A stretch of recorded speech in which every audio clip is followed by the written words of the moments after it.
Imagine a world where your body is not yours.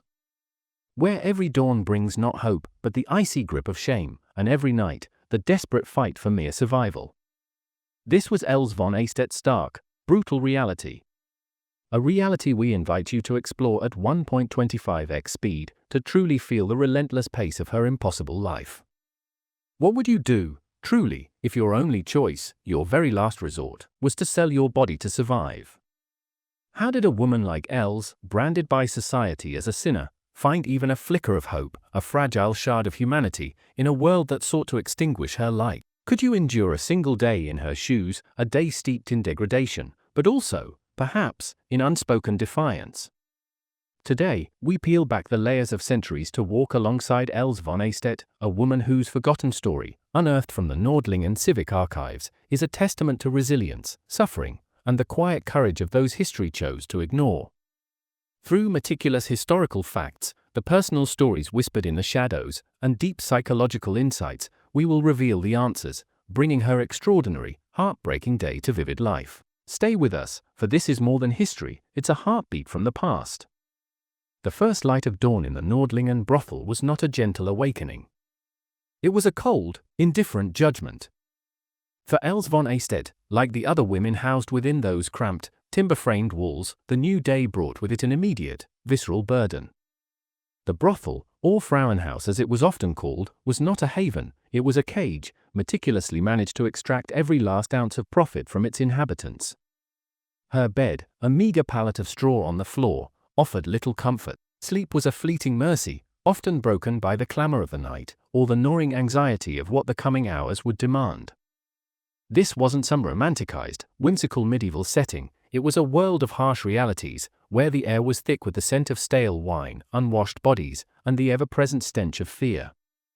The conditions within brothels like Nordlingen's were brutally pragmatic, as Jamie Page meticulously details in her 2019 History Today article. Drawing directly from the Civic Archive records, the women were often trapped by a system designed to keep them indebted. Their clothing, their very few personal belongings, were confiscated upon entry.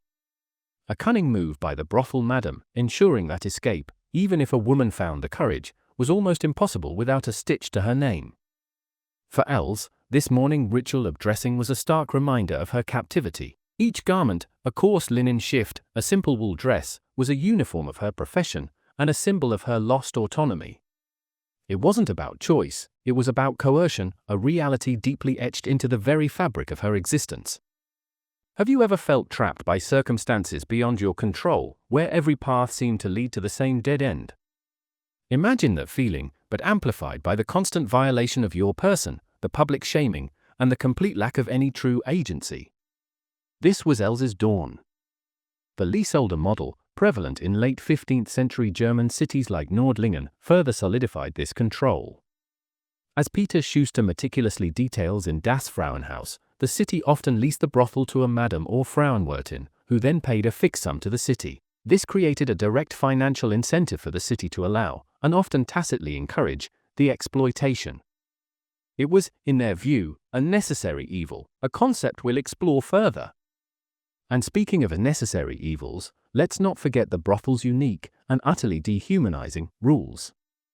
One particularly egregious detail from the records, women were often forced to continue working even during menstruation.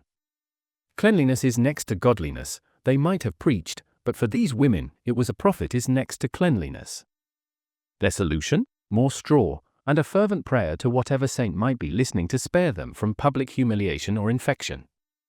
Their medical knowledge, bless their hearts, was rudimentary at best. For something like syphilis, which was creeping into Europe at this time, their solution might well have been, rub some poison on it and hope for the best. A grim laugh lying in the face of immense suffering.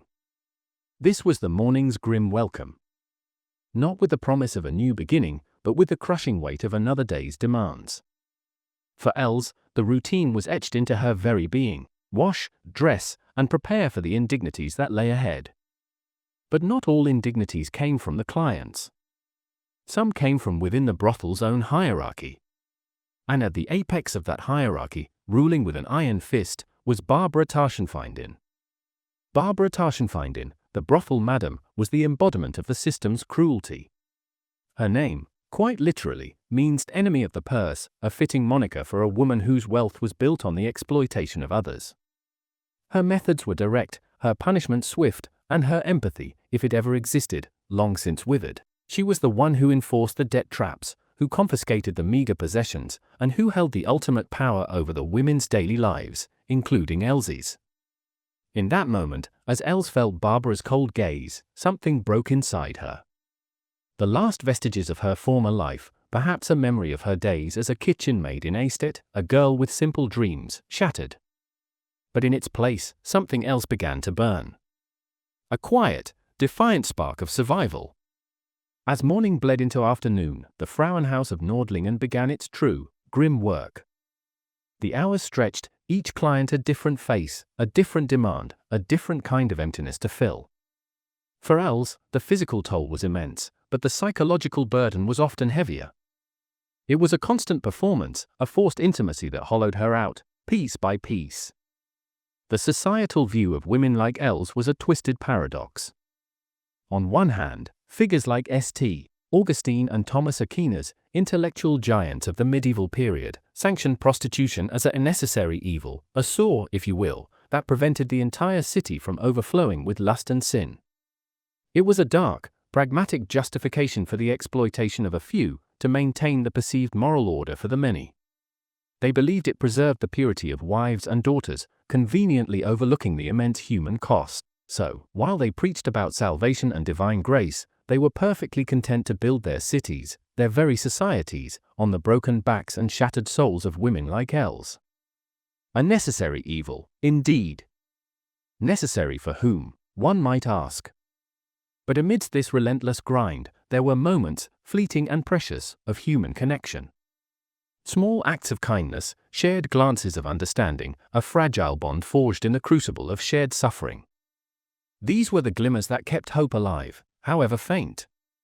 Enter Anna von Ulm, or perhaps Margrethe von Biberach. Names from the archives, echoes of lives lived alongside Els. A fellow prostitute, her face etched with the same weariness, but with a flicker of something else, a shared understanding, a silent strength. This sisterhood, often overlooked in the historical records, was a vital lifeline. It wasn't a grand rebellion, but a quiet, constant defiance against the dehumanization they faced. A shared meal, a whispered word of comfort, a moment of laughter at a client's ridiculousness, these were the small acts of solidarity that chipped away at the crushing isolation. They knew each other's stories, their unspoken burdens, their secret dreams of escape. For Els, these connections became even more critical after a particularly harrowing ordeal. A secret she carried, a trauma that lingered long after the physical pain had faded. Her transition from a simple kitchen maid to a prostitute wasn't just about financial desperation, it was a cascade of misfortunes, culminating in a forced abortion. The records of the 1471 to 1472 investigation are chillingly clear on this. Els's testimony, a brave and damning account, included the brutal truth of a forced abortion within the brothel walls. This wasn't a choice, it was a violation, orchestrated by Barbara Taschenfeindin, to ensure Els remained profitable. A woman's body, stripped not only of agency but of the most fundamental right to choose her own fate, even her own maternity. This horrific act, so casually documented, speaks volumes about the absolute power held by the madam and the utter disregard for the women's lives. It was an institutionalized cruelty, stark and undeniable. In that moment, the weight of the world pressed down on Els, threatening to crush her entirely. The shame, the pain, the profound sense of loss, it was almost unbearable. But something else began to burn within her. A quiet, steady ember of defiance. A refusal to be entirely extinguished. It's a harrowing thought, isn't it? To endure such personal devastation, not just for survival, but under the very roof that exploited you. What would you have done in Els's place? What inner strength would you have called upon? Share your thoughts in the comments below. We read every one, and your reflections truly enrich our understanding of these forgotten lives. As night deepened, the brothel truly came alive, a microcosm of Nordlingen's underbelly. The lines blurred between respectable citizens and those who sought their clandestine pleasures. For Els, these hours were a relentless blur of faces, fleeting interactions, and a constant, internal struggle to remain detached, to protect the fragile core of herself. The clientele was diverse, often revealing society's conflicting views. A city official might frequent the Frauenhaus by night, while condemning its inhabitants by day. This stark hypocrisy was a fundamental pillar of medieval urban life. As Peter Schuster notes, authorities simultaneously regulated, profited from, and morally condemned prostitution. It was a tightrope walk of moral convenience, where women like Els bore the entire weight of that societal contradiction. They'd preach about virtue from the pulpit, then slip a few coins to Barbara Taschenfeindin on the way home, convinced they were simply indulging in a natural male urge while preserving the sanctity of their homes. Oh, the medieval mind! So complex, yet so utterly devoid of empathy when it came to women who had no other choice. But beyond the demands of clients and the constant threat of Barbara, there was another, more insidious danger lurking in the shadows: disease. Syphilis, a relative newcomer to Europe in the late 15th century, was a terrifying, often fatal, threat. Its origins debated even today, its impact was devastating. The symptoms were horrific: painful chancres, rashes, hair loss, and in its later stages, devastating neurological and bone damage. It was a slow, agonizing descent into madness and disfigurement. Medieval medicine, crude at best, offered little relief. Mercury was a common cure, often leading to mercury poisoning, a treatment almost as bad as the disease itself. Imagine a world where your body is not only exploited, but also constantly under siege from unseen, deadly forces, with no true hope of recovery. Els, like all women in her profession, lived under the constant shadow of such afflictions.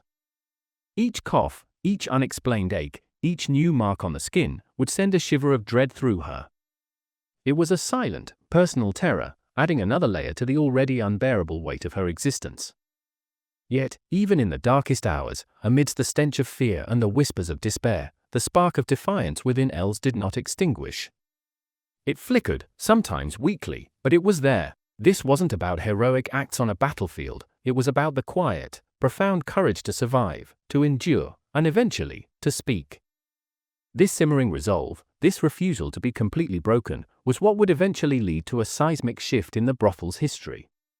It was her decision, and the decisions of other women like her, to finally break the silence. The 1471 to 1472 investigation was not a grand gesture initiated by benevolent authorities, it was the result of a chorus of suppressed voices, finally finding the courage to speak truth to power. Els's testimony, particularly concerning the forced abortion and the brutal conditions, became a cornerstone of this investigation. It was a moment of profound courage, a defiance that risked everything. What would it take for a woman in her position to speak out against the very institution that held her captive? The answer lies in the sheer weight of her suffering, and the desperate yearning for something more than mere survival. Els von Eystedt, a name plucked from the dusty pages of history, is more than just a historical footnote. She is a powerful testament to the resilience of the human spirit, a voice that refused to be silenced, even when society demanded her quiet compliance. Her courage in speaking out, her willingness to bear witness to the brutal realities of her life, forever changed how we understand medieval sex workers. She shattered the convenient illusion of the necessary evil and revealed the deeply personal, often devastating, cost of societal hypocrisy. Her story reminds us that history is not just about kings and battles, but about the countless, often invisible, lives lived on the fringes. Lives of grit, desperation, but also of profound human dignity. Els von Eystedt, the kitchen maid who became a prostitute, then a witness, then, unknowingly, a beacon of truth, her legacy is a powerful call to empathy, a reminder to look beyond the labels and see the person. If Els's story moved you, if her courage resonated within your own heart, please share this video. Share it with someone who needs to hear this untold truth. Drop a comment below. What part of her life struck you the most? What questions did her story awaken in you? We read every single comment, and your thoughts help keep these important stories alive. And if you're hungry for more stories that history tried to forget, more narratives that challenge our assumptions and connect us to the profound human experience across time, then subscribe to our channel. Join us as we continue to unearth the hidden truths that shape our past and illuminate our present.